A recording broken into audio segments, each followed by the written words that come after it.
Do you want to know why the right is winning? What it is offering to people that the left is not? I can help you with that because I study the far right. To understand what's happening, you need to understand what fascism is and what it offers people that makes them want to join up. And I know y'all like to throw around the term fascism as though it just means something bad that you don't like. But fascism is a very specific political ideology. And so if you call everything you don't like, from Biden to Trump, fascism, when fascism arrives at your door, you are caught with your ass out, which is exactly what's happened. So let's get clear on what fascism actually is. Scholars define fascism in two different ways. So one of them is the listicle, which is where scholars attempt to dissect the various fascisms that we've seen arise over time and discover what are the working pieces of fascism. And so like Umberto Eco is a really good example of this, Jason Stanley.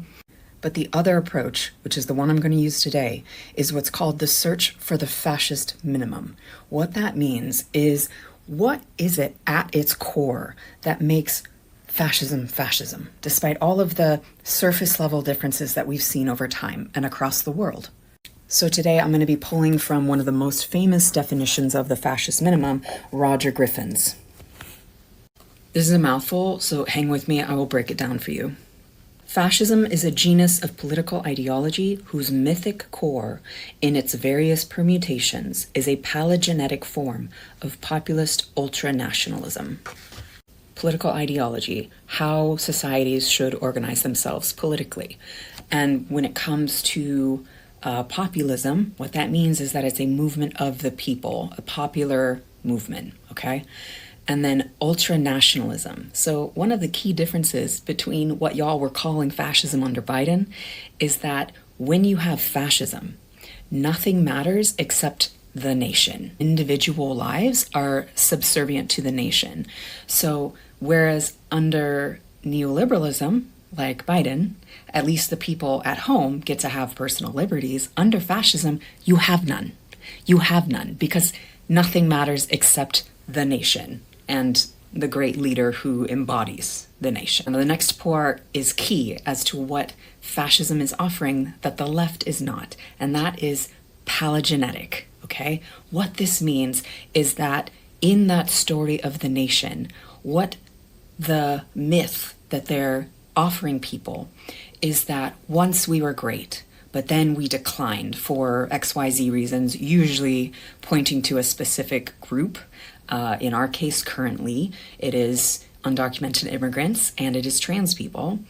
What can we do then to get back to the glorious future? We are going to rebirth the nation into a glorious future. We are going to make America great again, okay?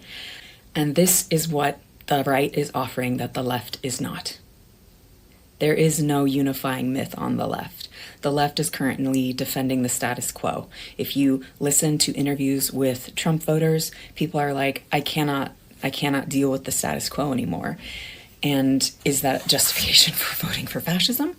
For them. For them it is. The left has been hyper-focused on our differences. It has been hyper-focused on tweaking language as though that's going to liberate anybody. So is it really putting a single person in housing if you call a population unhoused as opposed to homeless? It doesn't matter if you capitalize black or white. It doesn't fucking matter. All of that is virtue signaling and classism because it prevents coalition building because y'all are so busy policing language. This is a distraction. We have to let this go. What we need is a narrative of who we are together, who we are as a nation. And it doesn't have to be a bad narrative. It can be a big, expansive, wonderful one, but it's not happening right now. There's no narrative of unity. There's just a narrative of white Christian nationalism on the right.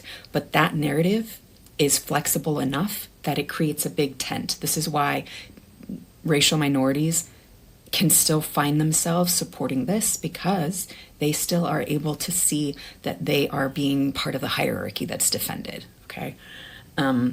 Will fascism come for them eventually too? Yeah. But for now,